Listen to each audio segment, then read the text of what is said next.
If you have insomnia, this video is for you. We're going to hear from Dr. Adrienne Larson with Meridia Technology, who's going to tell us about CES, cranial electrotherapy stimulation for insomnia.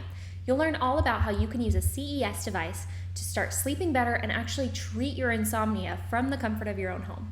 If you want a quick primer on what a CES device is and what CES does to your brain first, you can check out this video.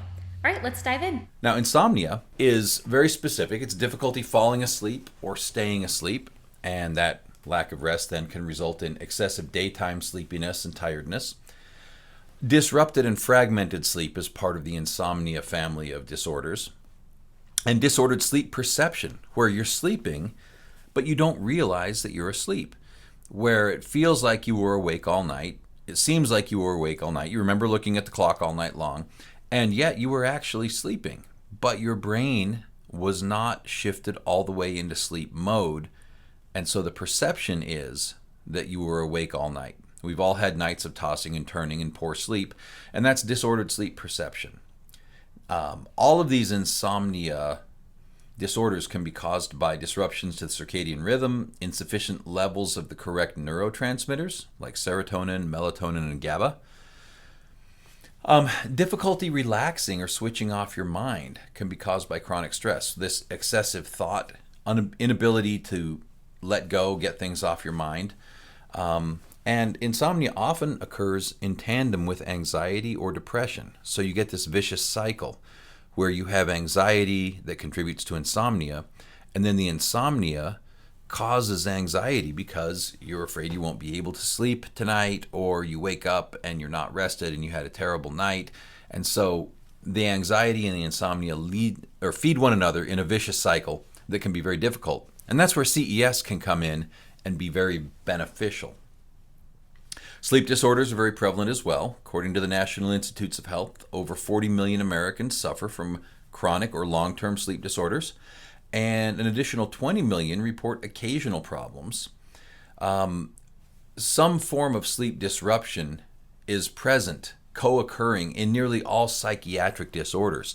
So name a psychiatric disorder, and there's probably a sleep disruption that is associated with it.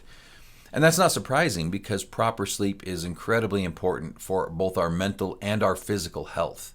And so when you're not getting good sleep, that can contribute to or be caused by psychiatric problems. Sleep disorders feed anxiety disorders in the vicious cycle we talked about.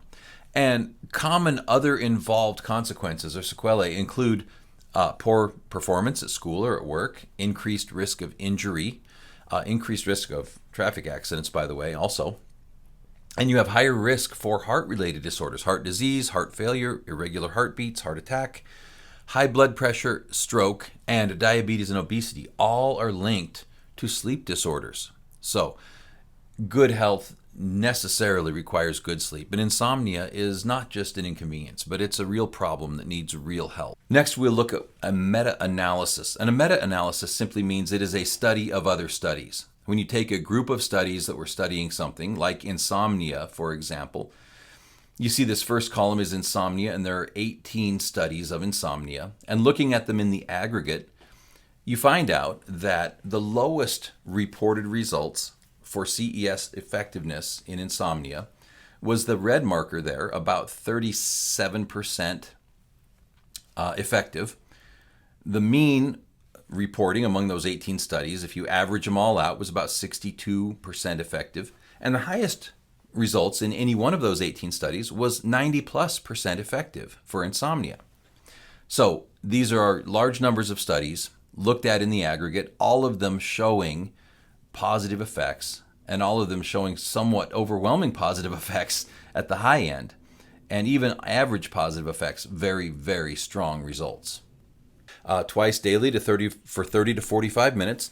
We don't advise using it right at bedtime, right before going to sleep though, but it's better to use it 2 or 3 hours before bedtime because there can be a stimulatory effect while you use it. And then after you're done using it, the brain goes into quiet down and shut down mode, but that takes some time. So while some users do enjoy using it right before bed or while falling asleep, which you're welcome to do if that works for you, But if that is causing too much stimulation, then go ahead and use it 2 to 3 hours before bedtime, and you may find that you get better results that way. Again, pads or ear clips, set the stimulation to your own comfort level. You don't have to feel it for it to be working. And most users begin seeing small improvements within 4 to 7 days. But again, it is cumulative. It may take a lot longer. So even if it takes several weeks, stick with it. And also remember to use good sleep hygiene. So have a consistent bedtime routine. Don't get too much daytime sleep. Don't use screens in bed. Sleep in as much darkness as you can possibly get. Don't have blue light around, and don't have partial light in the place that you sleep if you can avoid it.